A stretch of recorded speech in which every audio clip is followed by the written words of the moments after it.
Con relación a qué hablamos, estábamos viendo los modelos. Si no me equivoco, estábamos viendo los modelos.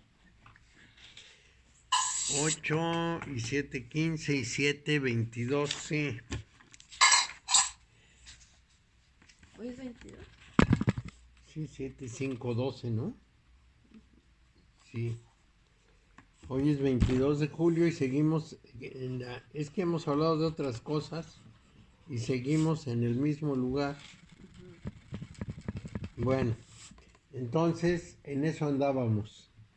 Y dentro de esa tesitura, lo realmente importante es que consideremos que estamos viendo modelos posibles de presentación del árbol de la cábala y significado de eso.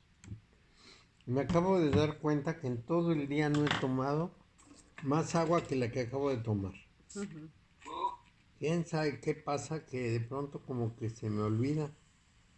Es que con los años ya no siente uno hambre ni sed, aunque la tenga, y entonces tiene que estar haciendo conscientemente eso y es muy antipático.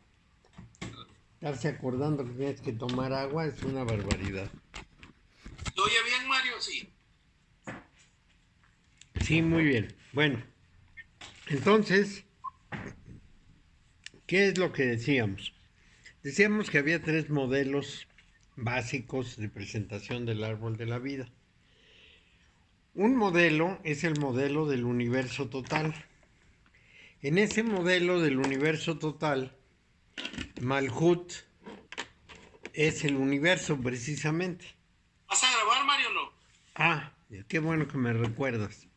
Déjame ponerlo para grabar. A ver, ahí está, ahí va, ahí va. Ah, sí. Muy bien. Recording in progress. Ya. Entonces, teníamos tres modelos. Un modelo es el de el universo en su totalidad más todo lo otro. Entonces, en ese modelo, pues nosotros estamos en Malhut, y Malhut es el universo, y todo lo demás son entidades abstractas, hacia arriba. Y desde luego ni siquiera nos podemos entender bien con el universo, por la simple razón de que los seres humanos somos muy chiquititos dentro del conjunto, el universo es muy grande y es muy misterioso, entonces es muy difícil que alguien diga que ya tiene maestría o doctorado en universo. Es algo casi imposible, pues no tenemos ni la más remota idea de muchísimas cosas. Cada descubrimiento nuevo en cosmología a mí me deja anonadado, porque van descubriendo que lo que nosotros captábamos e interpretábamos, sobre todo con nuestra experiencia, para el gran sistema universal, pues es un procedimiento no necesariamente muy eficiente. Sí nos enteramos de muchas cosas, pero dejamos de enterarnos de muchísimas otras. Entonces, vamos a decir que en ese modelo nosotros podemos movernos muy libremente en Malhut, y luego desde el punto de vista de los estados de conciencia, pues podemos ascender un poco, en ese ascenso más o menos entenderemos quizá Yetzirah, ¿no? Yesod, perdón, Hod y Netzach, y paremos de contar. El segundo modelo pretende que el árbol de la vida sea lo que pudiéramos decir modelo de la conciencia humana. Entonces, esos sefirot superiores, los tres superiores, corresponderían a nuestro Dios interior, al que llamamos Dios en lo pequeño. Porque en el anterior, en ese que representa la totalidad, pues el que está ahí es el Dios en lo grande, el gran Dios. Y lo mismo se dice, Jogma en lo pequeño, Jogma en lo grande, Binah en lo pequeño, Binah en lo grande. El modelo C es el de los 4 mundos de la creación: Atzilut, Briah, Yetzirah y Ashia. Ahí también, cuando hablamos del árbol, nos estamos refiriendo al árbol de Yetzirah, que es el que corresponde más o menos a nosotros, es nuestro nivel. Y el abismo, cuando decimos abismo, estamos hablando del abismo de Yetzirah, no del gran abismo universal. Y entonces, el problema que tenemos en Cábala es que los cabalistas utilizan los 3 modelos y nunca nos especifican cuál están usando cuando hacen reflexiones. Entonces uno tiene que andarles adivinando qué modelo estarán usando, por qué mencionan alguna de los sefirot de una manera en la que no estamos acostumbrados, o bien sacan conclusiones que parecen muy raras, pero es que depende del modelo de árbol en el que estén fijándose.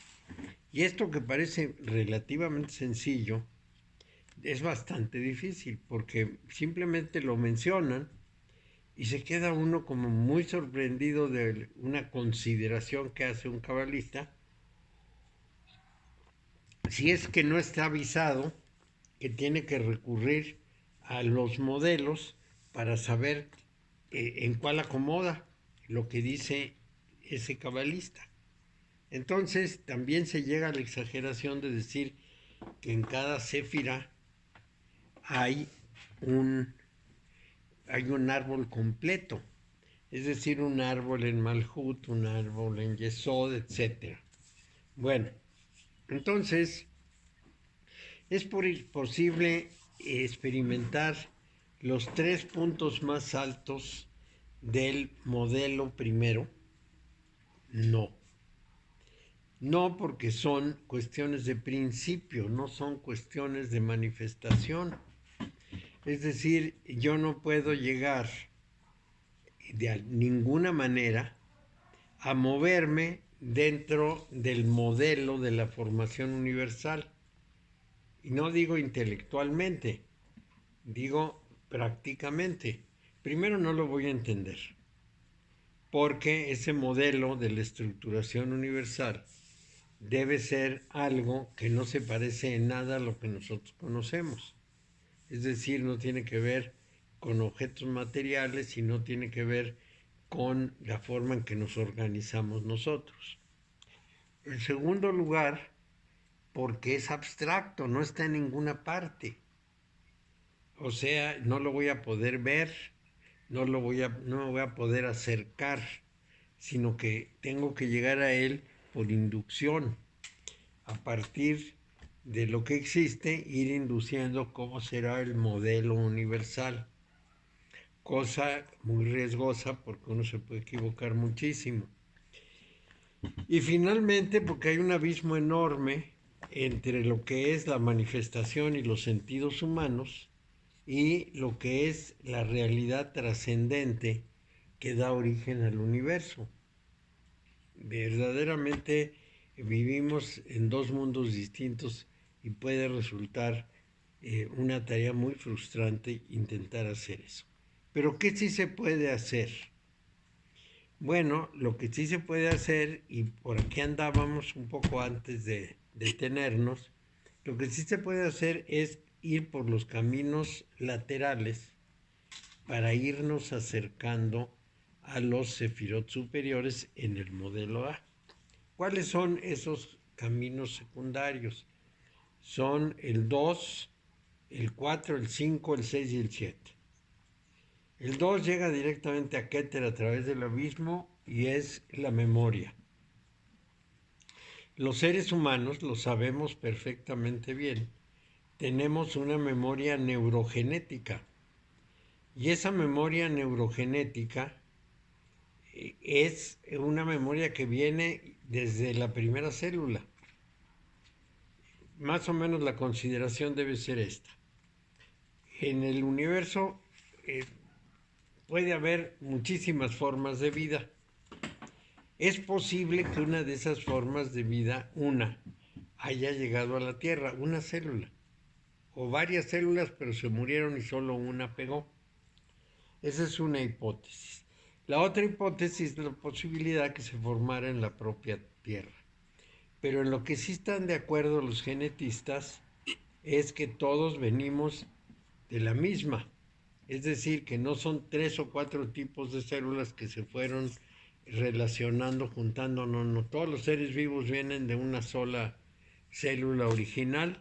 Esa es una hipótesis general. Pudo haberse creado en la Tierra que quizá había preaminoácidos y algunas circunstancias crearon los aminoácidos y de los aminoácidos las proteínas y ahí empezó la vida. Y hay quien dice que no, que en un meteorito llegó una célula. No, incluso hay unos terceros que dicen que vinieron a sembrarla. Pero bueno, la segunda hipótesis es que en unos meteoritos llegaron unas células o encontró un medio propicio, empezó a reproducirse y la Tierra estaba en un medio de metano porque han encontrado que hace 3.800 millones de años había criaturas que vivían en el metano. Empieza a generar oxígeno, se parten 2, se parten 4, se parten 8, se parten 16, pero ahí lo importante es que aunque algunas de estas particiones se mueran, las que están vivas desde el principio, nunca se han muerto, ni hay nuevas, simplemente una se parte en 2 y la otra se vuelve a partir en 2, de manera que no hay ninguna otra, vamos a decir, fresca que llegue desde afuera. Y se presume que la memoria de esa primera célula y de todas las siguientes que se fueron generando a lo largo del proceso de población de la Tierra, se supone, la memoria de todo eso, de alguna manera la cargamos nosotros, codificada, pero la cargamos. Entonces, ese sería el sendero 2. En nosotros está registrada toda la historia de la vida. No diríamos que del universo, pero sí de la vida. Y quizá de alguna manera en algún otro tipo de registro tuviéramos también algo de la historia del universo. Pero finalmente la de la vida se supone que sí, y que la memoria neurogenética es la que nos da esa capacidad de llegar hasta los misterios de la vida. Bueno, ese es el punto 1 de esta cuestión. Entonces, tendríamos la capacidad de ascender por el sendero 2 si es que somos capaces de ir descifrando nuestros códigos a través como de golpes de intuición. De pronto tenemos como una memoria, como un recuerdo, como un chispazo que nos revela algo. El siguiente camino es el 4, es el camino del emperador, es el trabajo intelectual, es el trabajo de la razón. El sendero 5 es el Papa. El Papa es la vía de la relación directa con el orden superior. Cuando menos en Occidente, se supone que el Papa es el heredero de una tradición que pasa del Hijo de Dios a Pedro y de Pedro a todos los papas en una secuencia interminable. Bueno, no interminable, pero larguísima. Esto es un supuesto. Mi convicción es que Pedro nunca estuvo en Roma, que si Jesús le dio a Pedro algunas facultades, las facultades se quedaron en Palestina, porque Pedro no pudo haber ido a Roma jamás, no estuvo ahí, no convivió con Pablo, sino que el cristianismo romano es completamente paulino.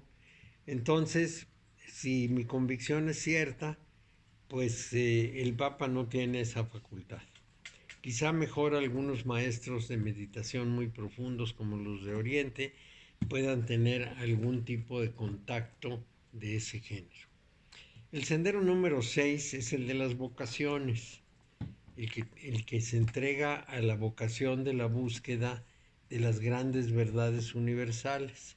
Y el sendero número 7, todos estos son los senderos laterales, es el carro, que el carro va justamente con la idea de que el ser humano puede transformarse, puede convertir los animales, que son su parte emocional, en seres racionales o superiores, puede convertir el carro en un verdadero lujo, puede hacer que el cochero, bueno, el carro es el cuerpo, entonces lo cuida mucho y lo tiene muy bien.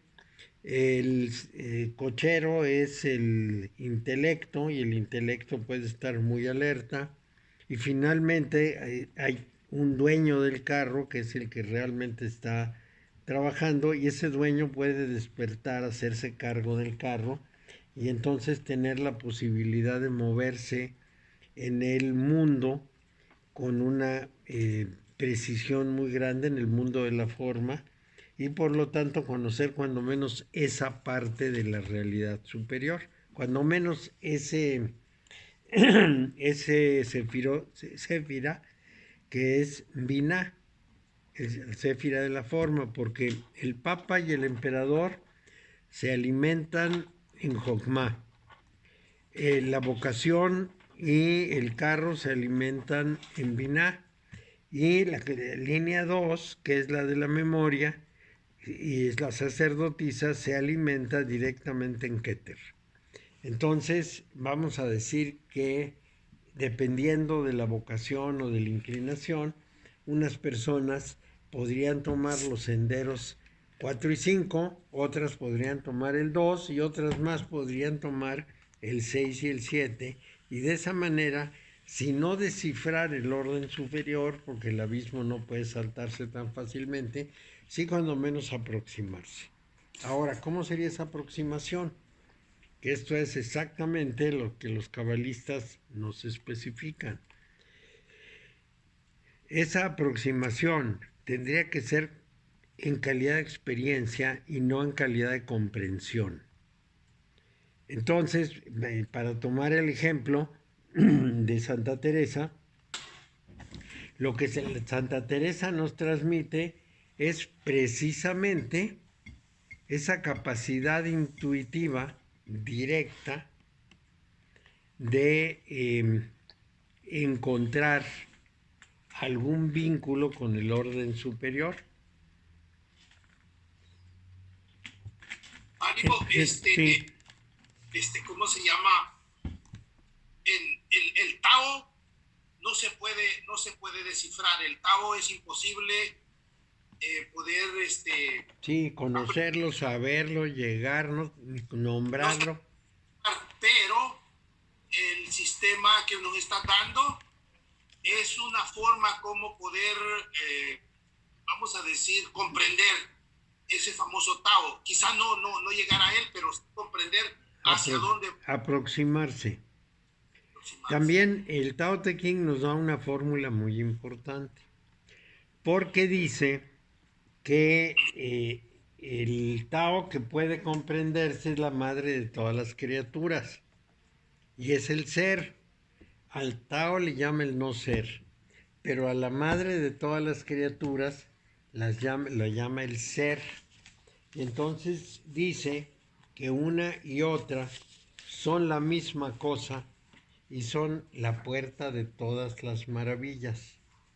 Esto es muy interesante porque cuando nos dice esto nos está dando a entender que por una se puede llegar a la otra. Ahí hay un párrafo muy interesante al principio del Tao Te Ching que nos dice precisamente que las dos son una y la misma, pero digamos en dos modalidades. Entonces, conociendo una, se puede conocer la otra, pero por aproximación. Lo que nos dice Santa Teresa es que se puede experimentar, pero no racionalmente. O sea, yo puedo llegar a tener una experiencia suprema de visión divina, pero es pura experiencia, no es una razón. Y ni siquiera la puedo describir porque lo que se experimenta no tiene palabras con que expresarlo. Digamos que las palabras que servirían para expresarlo no están inventadas por los seres humanos porque no compartimos esa condición. En general nos expresamos cuando compartimos, cuando vemos lo mismo y participamos en lo mismo, pero aquí pues unos cuantos tienen esa experiencia, solo se entienden entre ellos. Es lo que le pasó a Nisargadatta, que no puede explicar qué es eso, pero sabe que fue una experiencia fuera de Lo vivió, y como lo vivió, lo habla de ello y te dice cómo puedes llegar, pero pues no lo puede explicar porque no se puede explicar. Simplemente no hay manera, ¿no? Bueno, entonces hay una aproximación a esos que se llaman los sefirot supernos a través de los senderos o los caminos vinculantes. Y son esos 5 que les digo, los vinculantes. Entonces, siempre es posible aproximarse, no necesariamente llegar. ¿Qué es esto? Elegir una hora. Ahora dice que me quiere reiniciar, que quién sabe qué cosa. Y ya me dice que elija una hora. Ahorita estoy con ustedes porque elegir una hora. 12:28 AM mañana. Pero AM mañana, 12:28, sí, mañana. ¿Pero de la noche o de la mediodía? No, 12:28 de la madrugada. No, puede ser hoy, porque a las 12 ya no estoy dando clases. Y no hay manera de ponerme de acuerdo con estos. Pero bueno, ya. Muy bien, ahí les dejo prendida la computadora y ya se me quitan del medio porque se ponen ahorita y nos interrumpen toda la clase.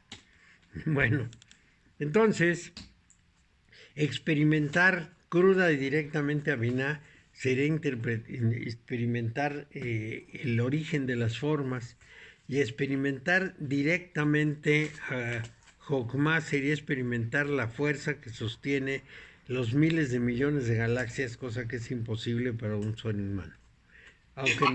Aunque nos abrieran la puerta para experimentar la fuerza de todas las galaxias, pues no podríamos porque no tenemos el tamaño para eso. Fue la experiencia que le pasó a Nagarjuna, ¿verdad? Que se le presentó y dijo, no, regresa a tu... Sí. Cabrón, pues no, así no te quiero porque así no te puedes, puedo... Claro, no lo puede asimilar, pues ¿cómo lo va a asimilar? Está más allá de cualquier posibilidad humana. Esta es una parte muy importante a considerar. Bueno, entonces el tema más o menos va por el asunto de que podemos aproximarnos para tener un más o menos de experiencia, pero no podemos experimentarlo directamente. El modelo B es un modelo del microprosopus, no del macro. Esto es importantísimo considerarlo. Es accesible a nosotros. Entonces, es un árbol completo y hay algo de argumentaciones en el Zohar para pensar precisamente que el autor también hablaba de micro y macro prosopus, y con referencia al gran Jokmah y al pequeño Jokmah. El modelo C es básicamente similar al modelo B, apenas distinto, y con esas interpretaciones es posible considerar al pequeño Jokmah como un estado de conciencia accesible, pero el gran Jokmah no. Ese es inalcanzable para nosotros. Está más allá de cualquier cosa que nosotros pudiéramos considerar. Bueno, entonces podemos experimentar al Dios interior, al Dios en lo pequeño, pero más allá de eso hay un misterio mayor. Ese es el Dios en lo grande. Y cada uno de nosotros puede ser una astillita de un determinado palo, pero no somos idénticos a todo el palo. Es decir, nosotros somos integrantes de una gran realidad, pero no somos toda la realidad. Entonces, no tenemos el tamaño de eso. Vamos a decir, si tomamos el mango de una escoba y somos una pequeña astilla, pues evidentemente esa pequeña astilla entiende un pedacito muy chiquito de la función de todo el palo de la escoba. Es muy difícil porque no le tocan prácticamente nada de la función general. Entonces es exactamente lo mismo. Es decir, tenemos una limitación que deberíamos vencer de alguna forma para poder tener esas intuiciones, pero esa forma no es accesible a nosotros. No sabemos cómo ni tenemos cómo, porque somos muy limitados. Bueno, entonces, esto que estamos hablando puede parecer medio misterioso, pero a veces nos encontramos que hay una serie de personas que exageran mucho las cosas. Tienen una pequeña experiencia y sienten que ya vieron a Dios y que la Virgen les habla. Eso es muy notable. Hoy justamente en la mañana tuve una clase en que una alumna dijo que a veces, en las noches, cuando tenía unas grandes angustias porque su hijo estaba en el hospital, veía el rostro de Dios que le decía cosas.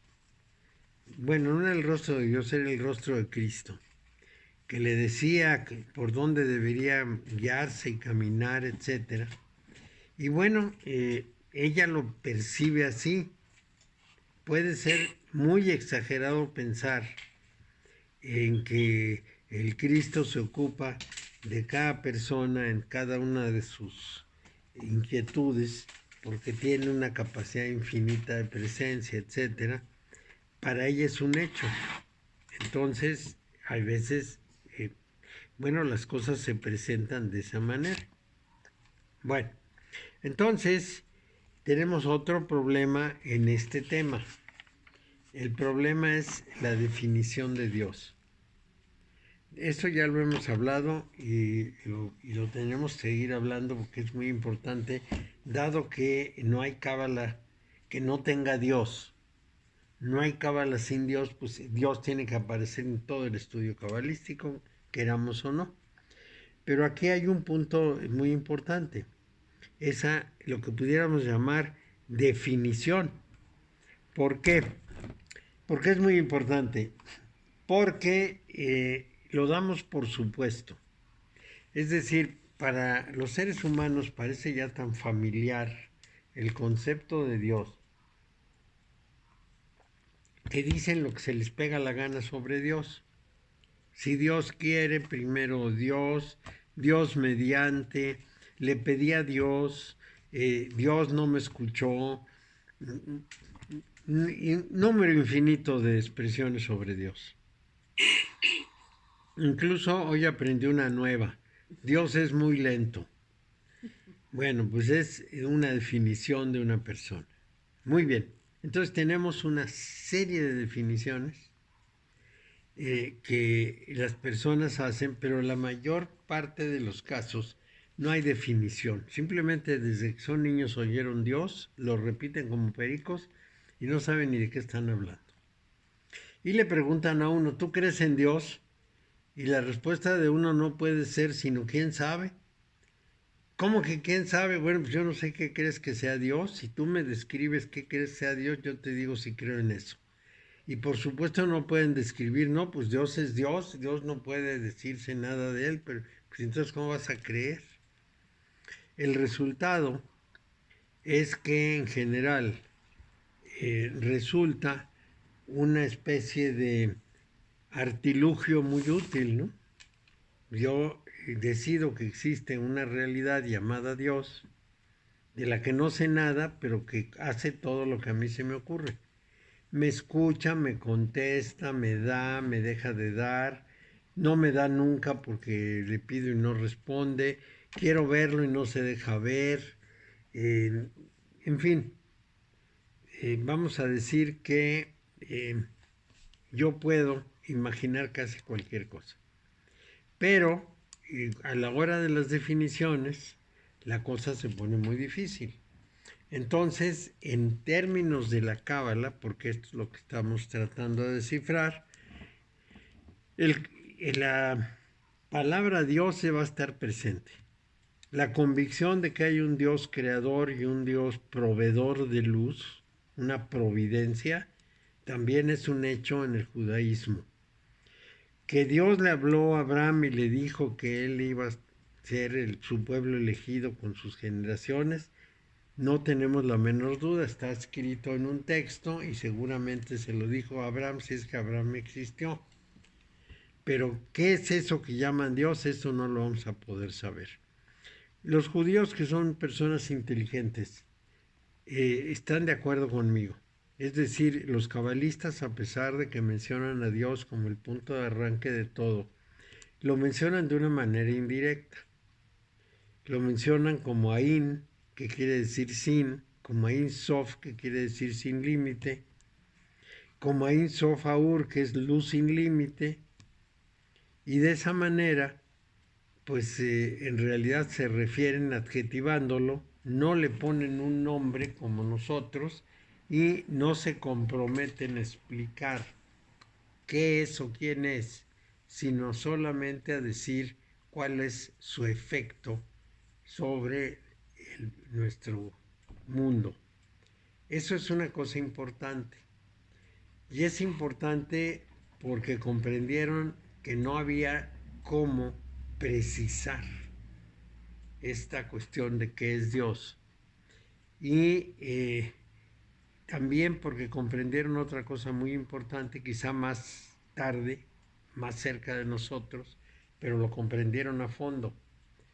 Todo lo que nosotros sostenemos alegando que viene de Dios o que es una cuestión divina es muy dudoso. Porque si no tenemos una claridad de lo que es Dios, todo lo demás para nosotros es ambiguo, porque lo que viene de algo indefinible pues tiene que ser ambiguo.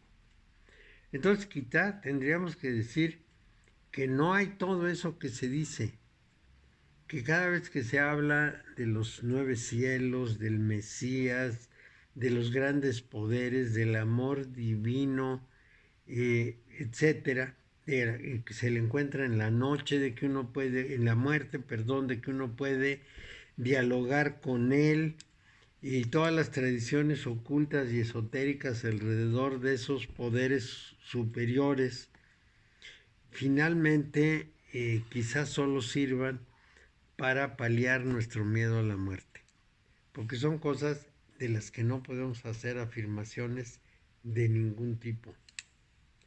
Empezamos por la definición del amor. Decimos que Dios es amor. Y nosotros tampoco sabemos qué es el amor, pero bueno, cuando menos declaramos que lo sentimos. ¿Y cómo y por qué suponemos que Dios es amor?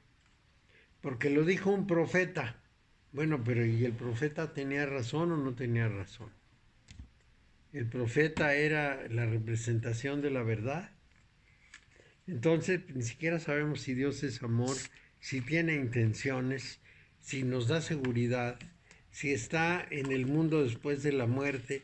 Todo eso es pura especulación y tenemos que verlo de esa manera.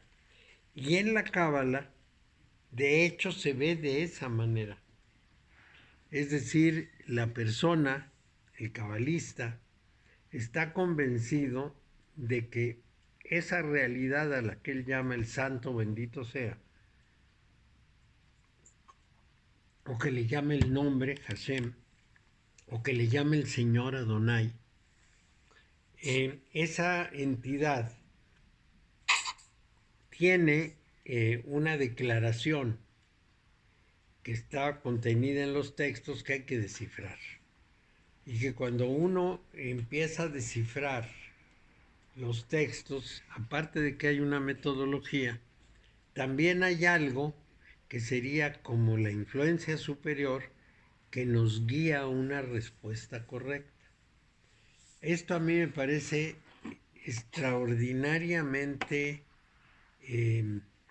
pensado, porque nos quita una carga terrible, la carga de definición de lo que no podemos definir. Entonces, lo que es muy importante en este caso es que nosotros tomemos la lección de los cabalistas y pensemos lo más sensatamente que podamos. Pensemos que esto que llamamos Dios es un tipo de realidad completamente incomprensible para nosotros, pero que tiene que ver con nosotros y que conforma lo que nosotros conocemos, donde estamos y todo lo demás que tenga que ver con eso. Vamos a decir, es como si fuera el mar para los peces. El mar es todo para los peces, es donde comen, donde duermen, donde viven, donde se reproducen, donde se mueven, donde van a morir y les proporciona todo. El mar les da todo su modus vivendi. Lo mismo podríamos pensar en una escala superior, no en el medio ambiente, que sería el mar para los peces, sino en todos los principios determinantes de todo lo que es vida y de todo lo que es realidad. Y en esas condiciones estaremos más cerca de la consideración del uso de la palabra Dios en la Cábala. Esto es muy importante y tenemos también que librarnos de otro problema, porque en la gran mayoría de la humanidad el miedo es lo que determina esa relación con Dios o esa búsqueda de Dios. Es miedo, es el sustento de la vida después de la muerte, el perdón de los errores, que se llaman pecados. Es la luz que guía, es la luz que alimenta, en fin, vamos a decir que obtenemos muchísimas cosas atribuibles a un Dios y nos daría mucho miedo perderlas y quedarnos en el desamparo. Entonces lo que nos ata sobre todo es el miedo. ¿Cómo sabemos eso? Porque los seres humanos recurren a Dios cuando tienen miedo, no cuando están muy contentos. Es muy difícil que alguien cuando está divirtiéndose mucho le diga gracias Dios por estas diversiones.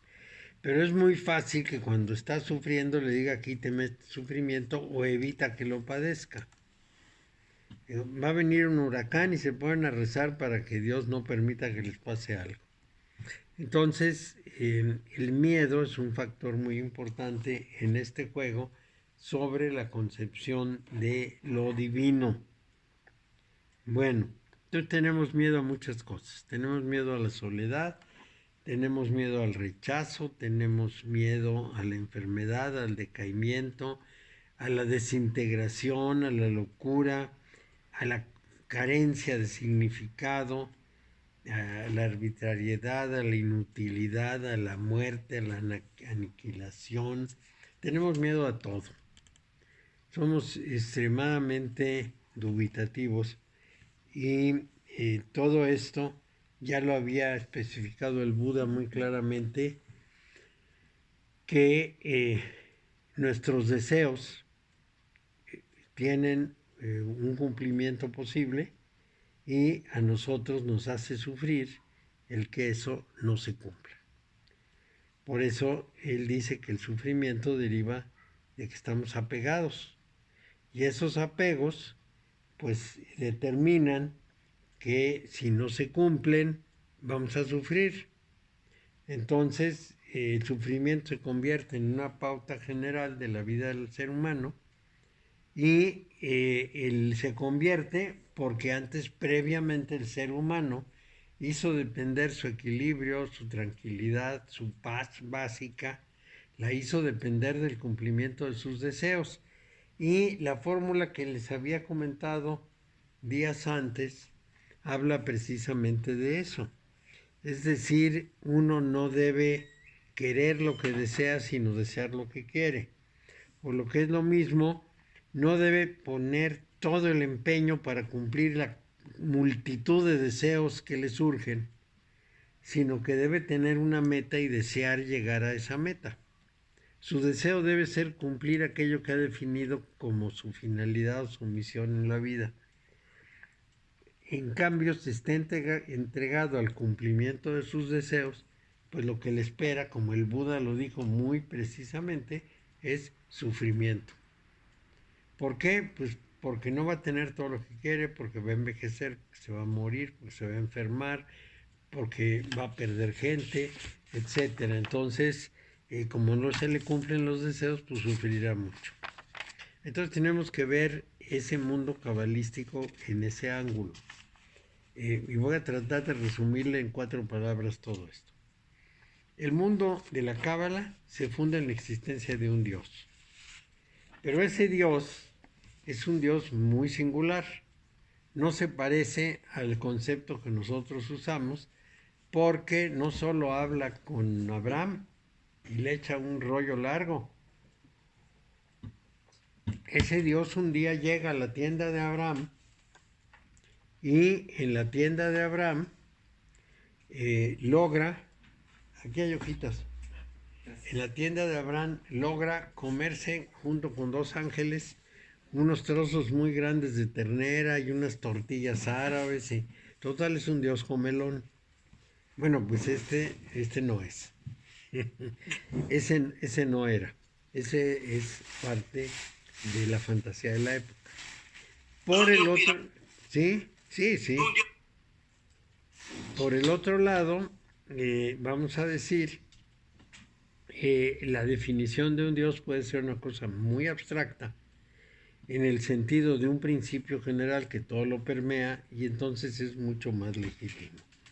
Y por otro lado, las motivaciones para aferrarse a la existencia de un Dios están relacionadas en muy alta medida con el miedo y con el deseo. Es decir, tiene que haber alguien que satisfaga los deseos y que nos garantice que vamos a estar aquí muy contentos.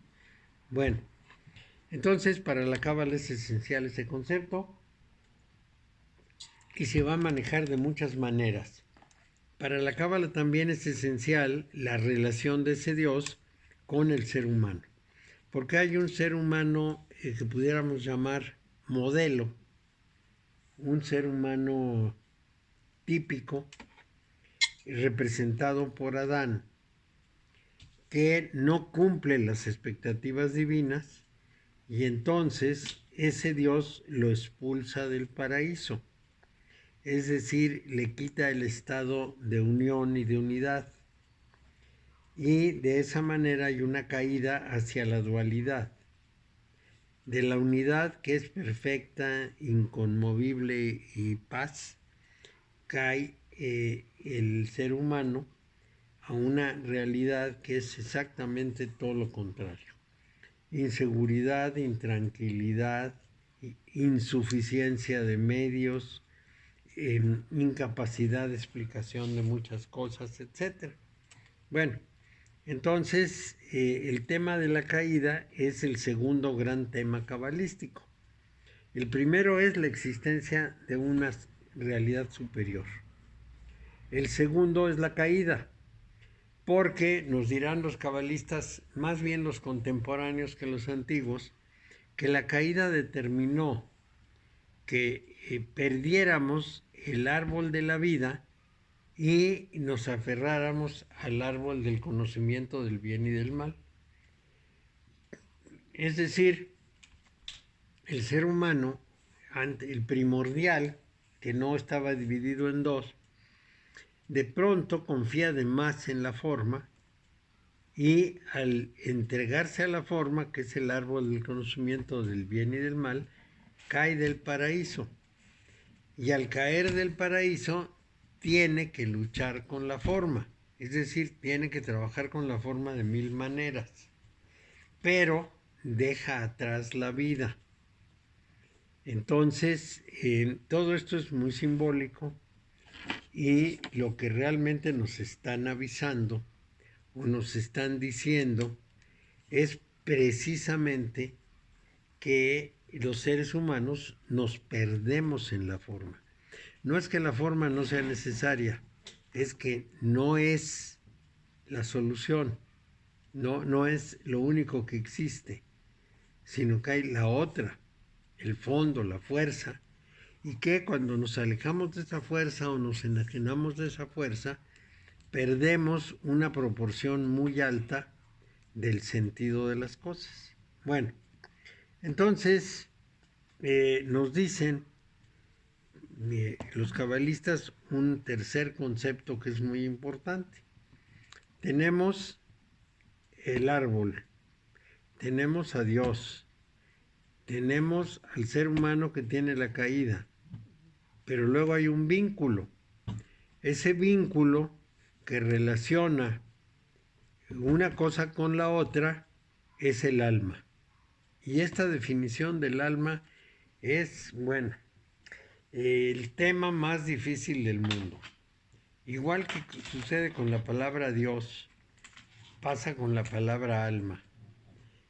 Vamos a decir que un porcentaje altísimo de personas, no solo en el mundo cristiano o judío, sino en otras realidades, pero un número creciente y enorme de personas están convencidos y lo declaran que tienen un alma. Pero si uno les pregunta más o menos qué es eso del alma, pues contestan, pues el alma es el alma. Bueno, pero ¿qué quiere decir? Pues, ¿de qué se trata? ¿Qué es el alma? ¿Dónde está? Ni idea. Tengo un alma que cuando yo me muera se va a ir al cielo. Eso es lo que más o menos dicen. Y se quedan ahí muy contentos. No van más allá ni quieren ir más allá ni entienden cómo pueden ir más allá. Pero ahí tenemos un problema muy importante. Porque no solo el judaísmo, sino las doctrinas orientales nos dan unas definiciones muy importantes de esto. En el mundo oriental hay dos visiones para simplificar, hay más, pero voy a tomar dos generales. La visión del mazdeísmo y la visión del hinduismo. En el mazdeísmo, las almas son unas realidades espirituales que andaban flotando quién sabe dónde, por ahí. No había universo todavía, así es que quién sabe en dónde estaban las almas.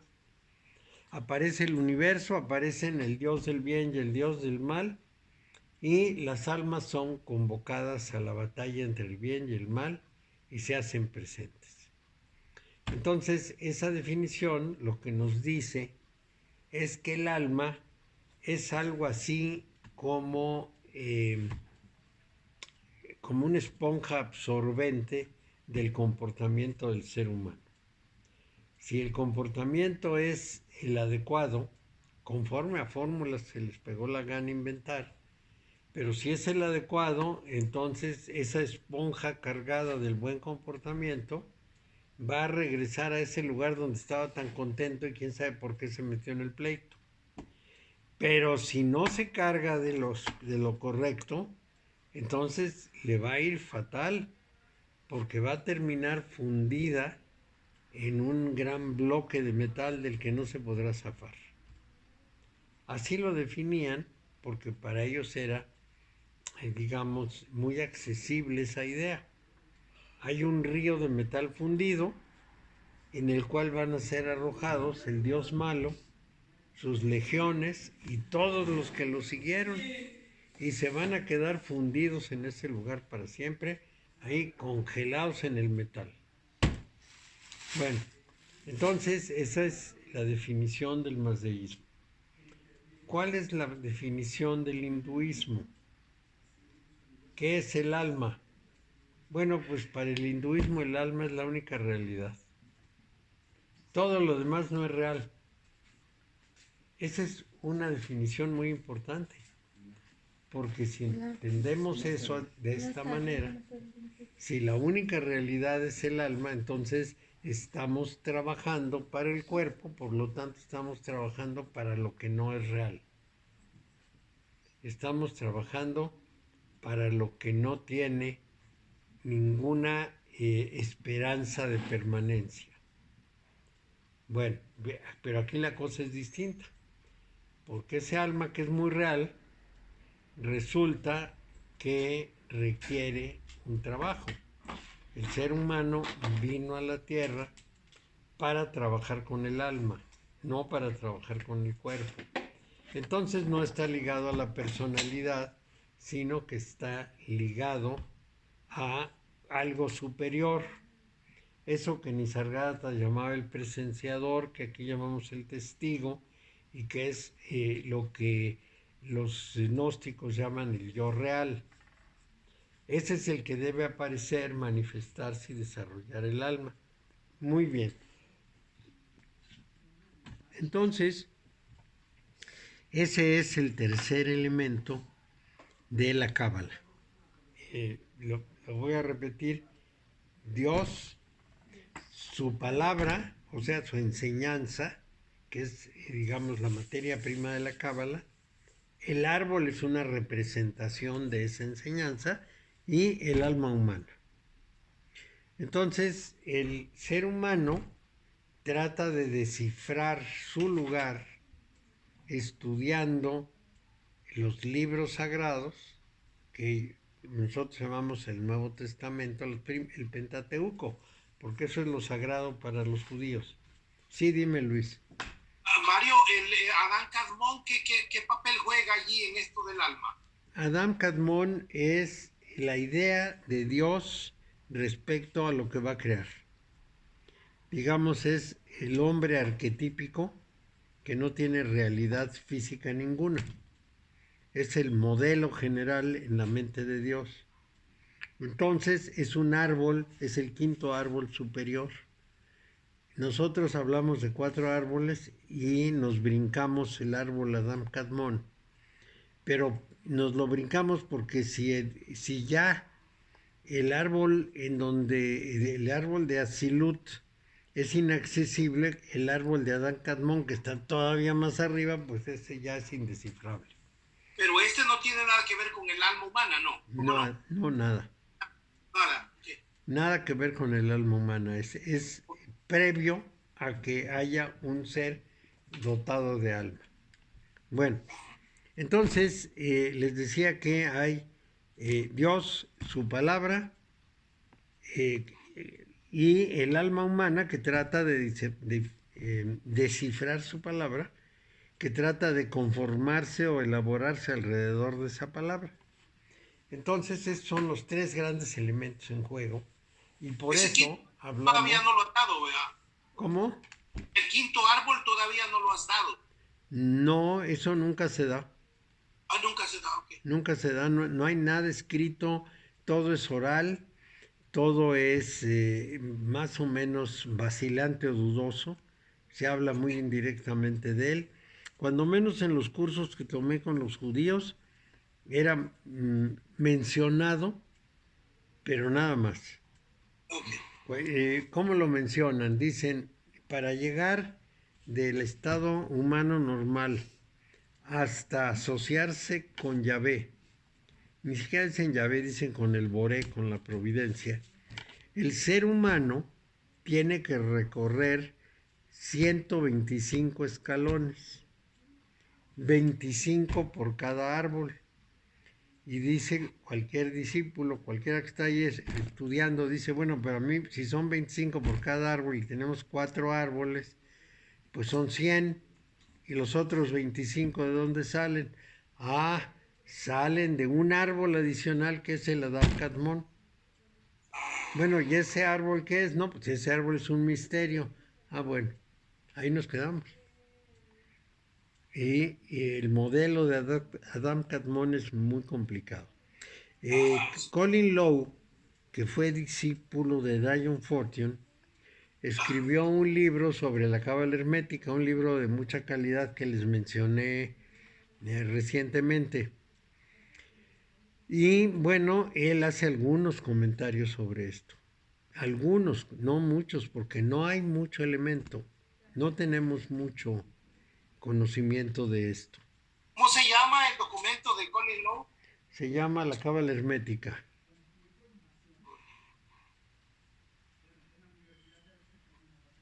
Cábala hermética. Sí, Colin Lowe.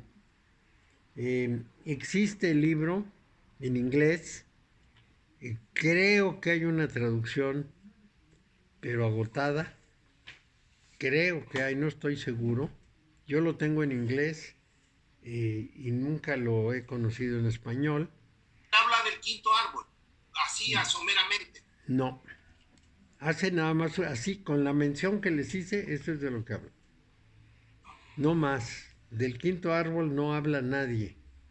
Y no hablan porque representa el modelo en la mente de Dios. ¿Y quién puede conocer la mente de Dios?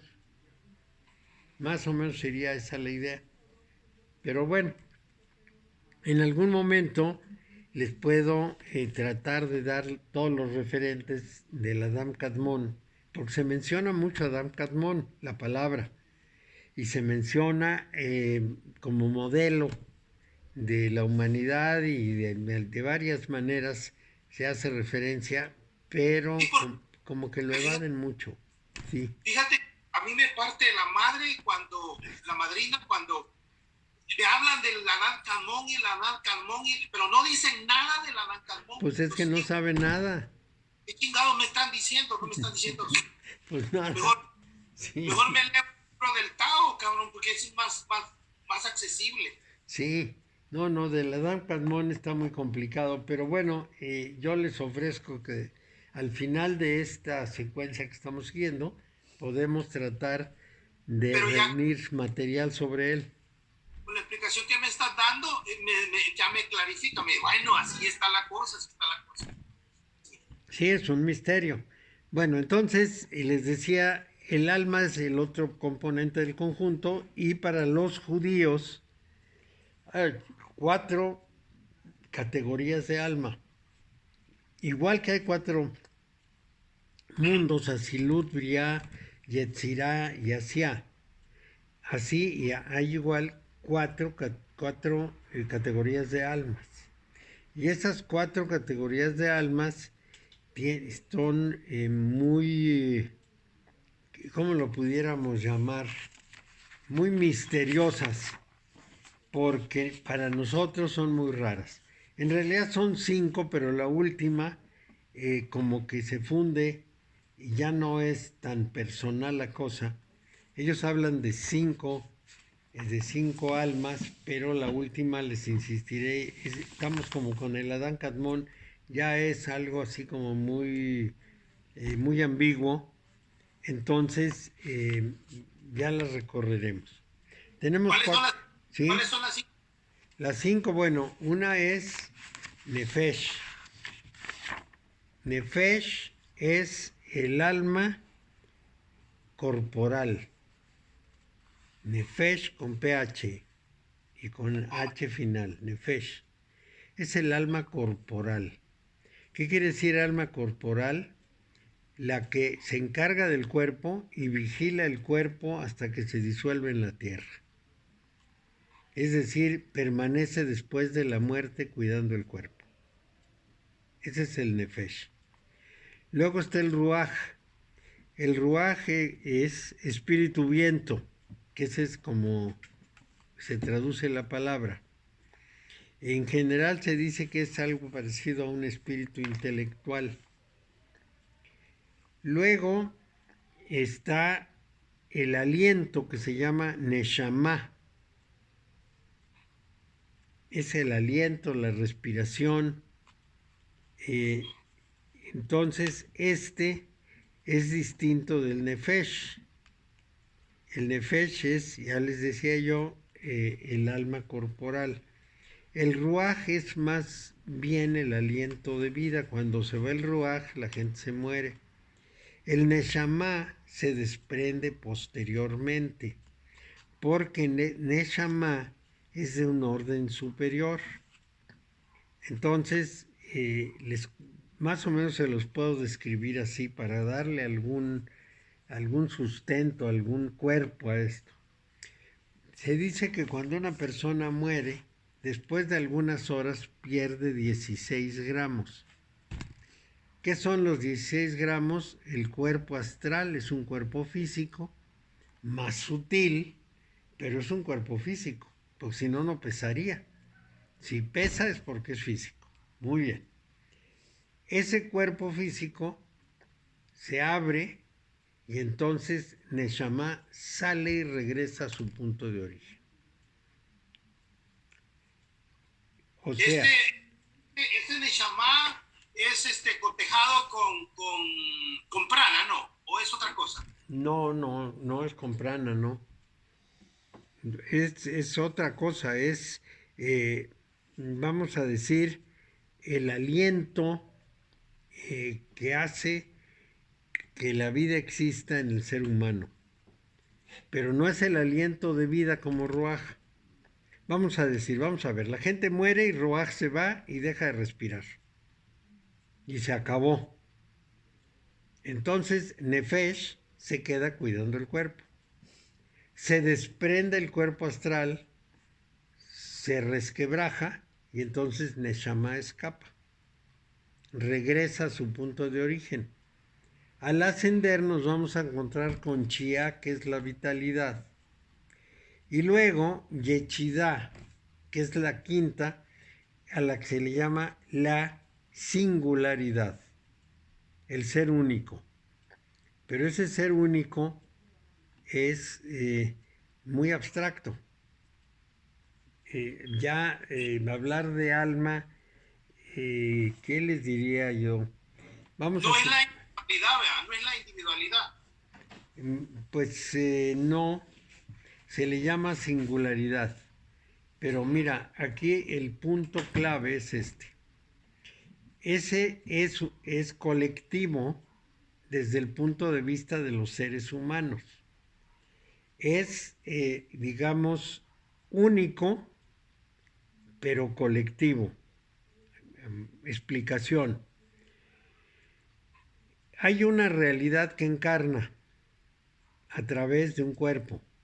Ese cuerpo muere, alimenta el contenido de esa realidad que encarna y entonces vuelve a encarnar en otro cuerpo. Ese cuerpo muere, aporta a esa individualidad o a esa entidad toda su experiencia y esa entidad va a encarnar en otro cuerpo. Cada uno de estos cuerpos es una personalidad distinta, con nombre y apellido distinto, con experiencia distinta, y se muere para siempre cuando se muere el cuerpo. Entonces, Nefesh se queda cuidando esos cuerpos que nacieron y murieron. Ruach, que es el aliento de vida, pues los abandona y por eso pierden la vida. Y Neshama regresa a esa unidad. Entonces, en esa unidad tiene su vitalidad y su posibilidad de existir. Es como si fuera la nave madre, vamos a decir, de las que salen muchas navecitas. Entonces, en esa nave madre hay lo que pudiéramos llamar la unidad de todos los encarnados. De todos los encarnados de esa nave madre, hay varias. Entonces, el tema es que es como un alma colectiva.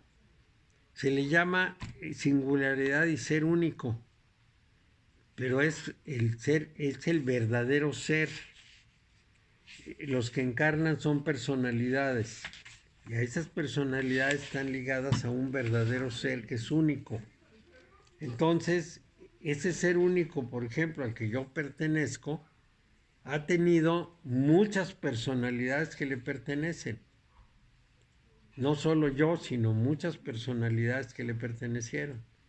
Entonces, es un ser único, es un alma colectiva, es una realidad universal.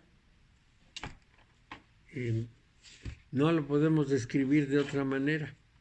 Ese ser único es en ti, pero es colectivo en todos los seres que estamos acá ahorita. Claro. Es decir, es exactamente como la idea de una nave madre. Una nave madre tiene 10 avioncitos. Cada avión es único, pero solo se justifica en la nave madre porque no puede hacer cosas por sí solo más allá de su alcance. Entonces va, hace su función, regresa a la nave madre, alimenta con su función a la nave madre y ya. Luego otro avioncito sale y hace lo mismo. Esa nave madre es lo que es verdaderamente real. Lo otro no son sino los auxiliares. Son los medios a través de los cuales la nave madre realiza sus funciones. Entonces, digamos que el avioncito tiene una estructura física, una fuerza que lo hace moverse y una razón de ser. La estructura física sería el nefesh, lo que lo hace moverse sería el ruaj y el sentido de sumisión sería el neshama. Por ahí estaría más o menos eso. Y de Shia es el que tú dices que es colectivo. Shia es la vitalidad, es un principio general. No, de Shia. Ah, es que hay Chia y Yechida. Es Nefesh, Ruach, Chia, escrito con Che, y Yechida. Ese es el orden. Entonces, los tres órdenes manifiestos son Nefesh, Ruach y Neshama. Chia es la vitalidad, o sea, es el don de vida. No el aliento que está en una persona, sino el don de vida. Y arriba de este está el ser. Te quedó congelado ¿qué será? Tu teléfono o tu tablet, no sé con qué estás viendo las cosas. Qué complicado de pronto explicar esto, porque no es nada sencillo. Lo concibieron quién sabe quiénes o lo descubrieron quién sabe quiénes, pero nos lo manifiestan de una manera pues, muy al estilo eclesiástico y cuesta trabajo descifrarlo. Bueno. Mario, disculpa, el ser único, lo que dices que es la singularidad, sería lo que dijiste que sería como la quinta alma. Sí, pero es un alma que no me pertenecen las primeras tres, es decir, son típicas para mí. Las otras dos, la vitalidad es genérica y la otra es universal, la yechida. No deja de ser algo a lo que estoy adherido, pero no me pertenece. Yo pertenezco a ella. Y el Chia sería la cuarta. La cuarta es la vitalidad. Es decir, es como el principio de que existan seres vivos. Yo participo de los seres vivos, soy un ser vivo, participo de los seres vivos, pero no soy toda la vida, no soy toda la vitalidad. Es más o menos así la escala. Pero bueno, es que Luis me adelantó un poco porque me preguntó cuando todavía estábamos en los cuatro mundos, entonces vamos a retomar desde los cuatro mundos para llegar a las almas. Esos cuatro mundos son el de la emanación, el de la creación, el de la formación y el de la manifestación o la acción. También le llaman mundo de la elaboración, pero en realidad pues es el del trabajo, ¿no? El de la acción, el mundo activo.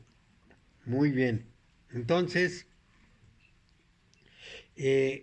esos 4 mundos, de esos 4 mundos, 3 son mencionados por Isaías. Las frases que usan estos profetas son analizadas hasta su último detalle. Y ahí es donde se van encontrando estas definiciones. La frase de Isaías dice: a los que he creado para mi gloria, a los que yo mismo hice y formé.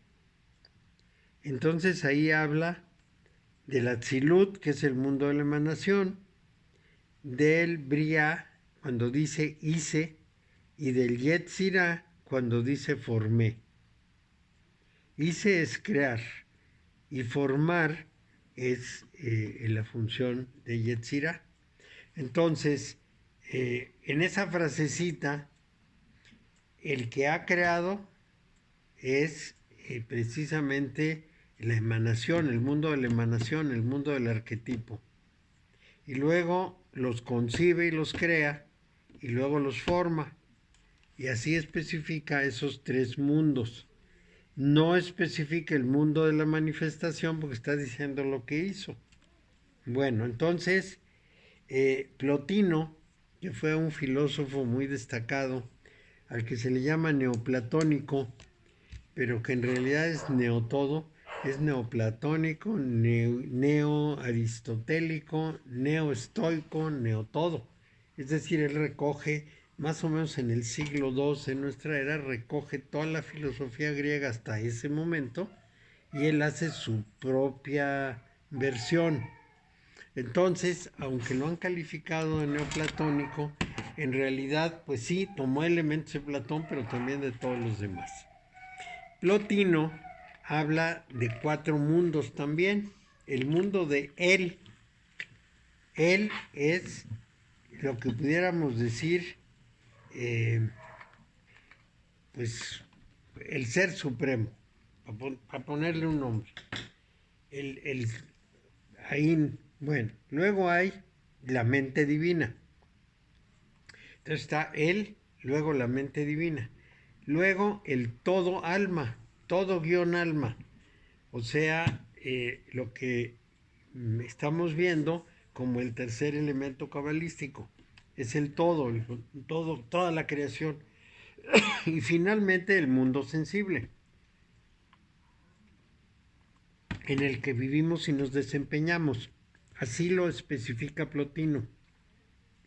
Luego tenemos, también podríamos comparar un texto de un libro, bueno, de un documento que llaman el Pseudo Dionisio.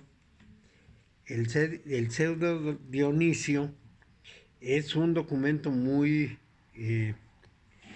citado, es un texto gnóstico que dice muchas cosas y por eso lo citan mucho, y habla de categorías celestiales.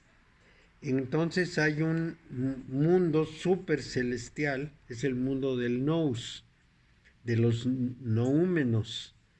Nuestro mundo efectivo es el mundo de fenómenos, y este es mundo de noúmenos, o sea, de esencias. Entonces él habla de 3. Ese super celestial del nous, que es el real. Luego un mundo celestial que tiene sus debilidades, es el mundo del demiurgo. Luego unos guardianes y arcontes, que son los planetas, y finalmente el mundo sublunar, que es donde vivimos nosotros. Eso es lo que dice el Pseudo Dionisio. Perdón un segundo. Es Luis, ¿qué tal?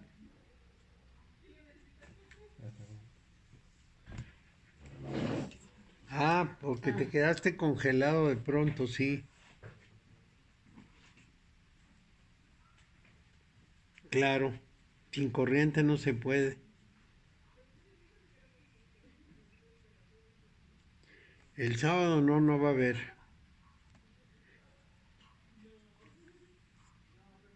Sí, el domingo ya no puedes.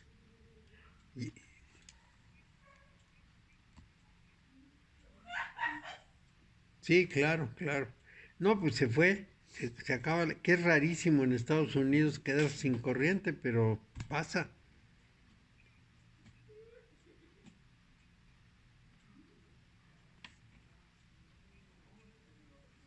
Ah, eso es, sí, para enfriarse. Ándale pues,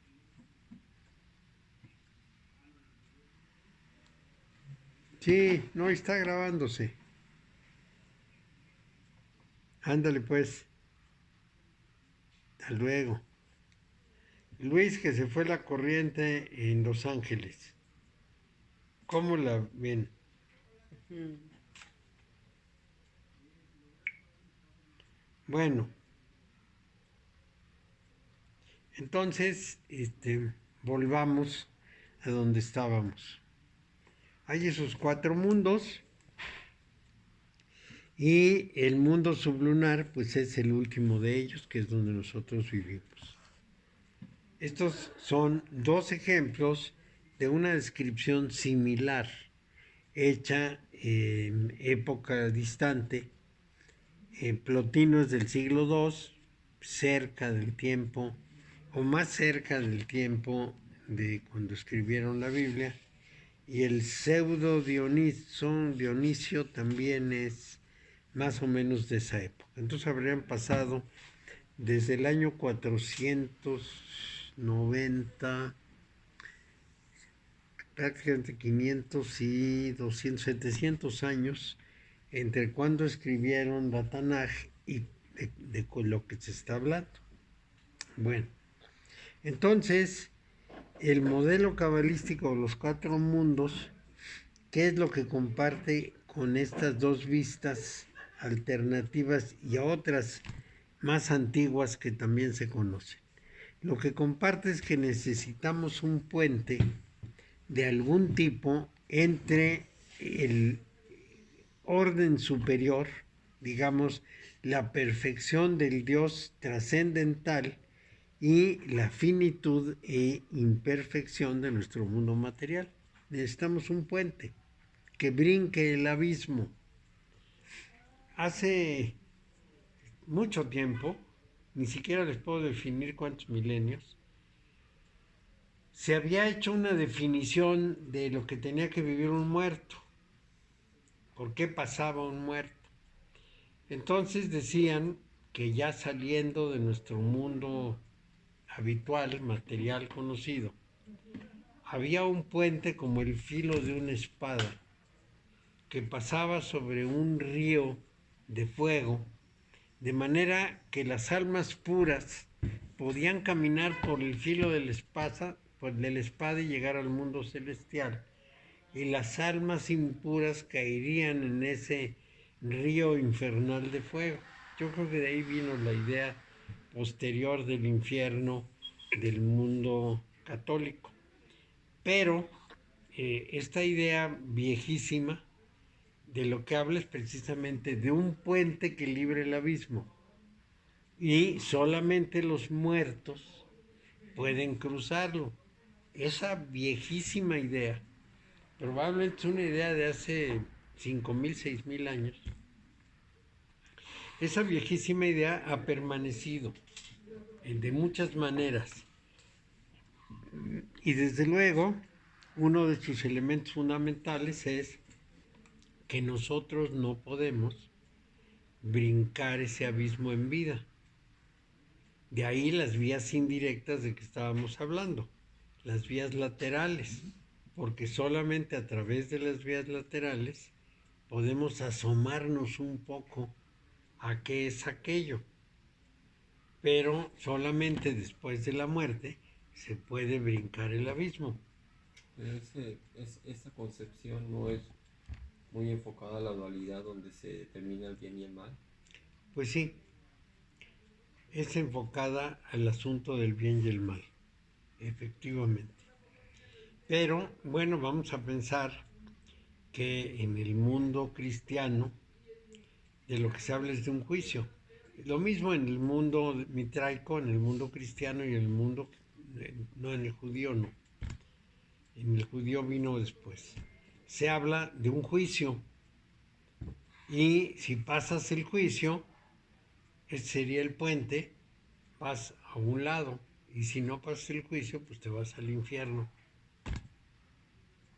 En esencia es una especie de cambio de vocabulario, pero en última instancia lo que nos dicen es que muertos vamos a ver al justo juez, que será Jesús, que estará determinando nuestro destino, si perdona o no perdona.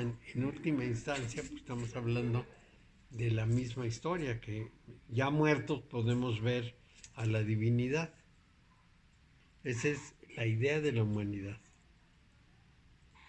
Si uno les dice que pudieran haber tal cosa, es decir, que la divinidad es un principio y que siempre está en todo lo real y en todo lo existente, y que por lo tanto siempre está ahí, que nunca nos hemos alejado de ese principio, que nunca hemos renunciado a él, y que sigue estando presente. Sin embargo, es muy difícil porque no es visualizable.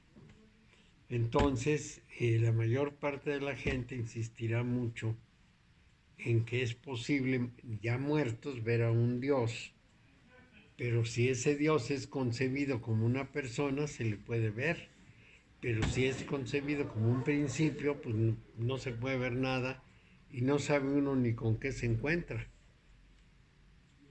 Vivirá en el principio, en el mismo principio, pero no lo puede descifrar ni lo puede ver, porque los principios no se ven. De ahí que se hablara y se insistiera en que Dios era una persona como nosotros. Entonces, si yo me muero, aparece el Cristo en persona y me recibe y me platica y me invita y etcétera, o me juzga. Pero claro, se supone que pues como se fue al cielo con todo y cuerpo, entonces yo lo voy a ver con un cuerpo flotando por ahí. Los Y, predicadores sí, estos norteamericanos o que utilizan mucho hacer como visible a un Dios muy humanizado, ¿no? Para que la gente caiga muy redondita y se tenga más aprecio por sus posiciones. claro, mira, yo tengo un amigo que le dijo al padre Patrick que él no entendía bien esto de la semejanza, porque él pensaba que Dios no podía ser igual como que nosotros. Entonces el padre Patrick le dijo, sí, sí, igual. Y mi amigo le decía, pero como con brazos, piernas, lengua, ojos, sí, sí, igual que nosotros. Es un ser vivo como nosotros. Y come y hace del Y baño. todo. No, porque Bueno, pues con ese concepto ya muy no podemos limitado. alegar nada, Sí, ¿no? muy limitado. No, sí, y muy fantasioso y muy manipulador, porque finalmente te dice lo vas a ver, vas a estar con él, te va a recibir, va a platicar contigo. Y así te puedo sacar la lana. Sí, Porque su objetivo es hacerlo sí. muy apreciable para que yo también te pueda. Pero como casi Dios necesita una lanita, ¿cómo ves? Te vas cayendo. Pues mira, es muy sencillo porque te dicen allá no hay dinero, si es que deja el dinero aquí. Y a nosotros. Es decir, despréndete y pues déjalo aquí en el cepo, porque para allá no te sirve. Entonces, a la moneda, allá no hay moneda, vete limpio. Sí, son muy conducentes Muy a conducente. quitarte lo material, pero que se quede en ellos. Sí, claro.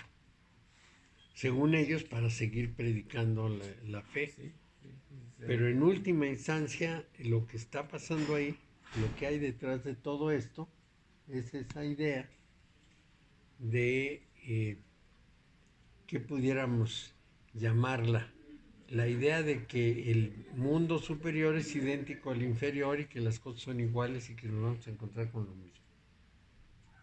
Una persona muere, se encuentra a Dios sentado en su trono, va y que por supuesto tiene un trono como si fuera un rey, va y le platica que ya se murió y que cuide a su familia y ruega por la familia. Esto es lo que dicen en los sepelios, ¿no? Ya está con Dios rogando por nosotros, dice uno, pero ¿cómo se les ocurre? Ya tenemos un ángel que nos va a cuidar. ¿Qué te cuida? Sí, Acá, Pues, sí, ¿dónde anda? me está cuidando Sí. y no, ya no puedo hacer cosas que me gustaba hacer a escondidas de mis padres, pues ya ahora se murió y ya me está cuidando. Sí, no, no. Es un cuento chino, pero bueno, les gusta mucho decirlo. Está con Dios. Ni siquiera piensan en el juicio. El juicio es al fin de los tiempos. No, ya está ahí. Sí. Ya se fue, Se ya portó lo de la recibió. chiflada, pero ya está con Dios descansando. Sí, Pero es que era, no, ya está con Dios descansando y vela por nosotros. sí, y está muy bien, y está en un estado espiritual maravilloso. Qué bueno.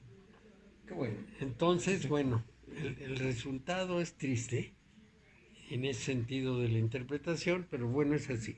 Entonces, para los judíos hay esas 5 almas, y esas 5 almas son, vamos a llamarlas, cuando menos las primeras 3 muy concretas, y las otras, pues están más allá de nuestro alcance. Pero todo ser humano tiene esa condición. Y entonces eso cierra el círculo de Dios, ¿cómo lo pudiéramos decir? Dios, toda la razón de ser que es la Cábala, es decir, toda la explicación, la doctrina, el conocimiento, la representación a través del árbol, que sería nuestra forma de comprenderlo, y el alma. Entonces, la palabra de Dios, porque esto es importantísimo no olvidarlo, la palabra de Dios es la materia prima de la Cábala. Es Dios, su palabra y el alma. La Cábala es la traducción de la palabra. Con la Cábala aprendemos a entender la palabra divina a fondo y específicamente para nosotros. Por eso dicen que cada generación tiene que seguir trabajando con la Cábala, porque para cada generación la palabra divina dice una cosa específica que le corresponde a esa generación. Por lo tanto, tenemos que hacerlo así. Tenemos como seres humanos que descifrar la Cábala para nuestra generación. Pues muy bien, con esto terminamos por el día de hoy y nos vemos en la próxima. Logré entrar, Mario, otra vez. Sí, pues hubo luz. A la colita, Mario. Como dice la frase, y se hizo la luz. Sí. Sí, Bueno, Mario, gracias, Mario, por todo. nos vemos. Gracias. Hasta luego. Bueno, Hasta luego. Esto no se acaba. Qué curioso. Lo quiero cerrar y no se cierra. Ya.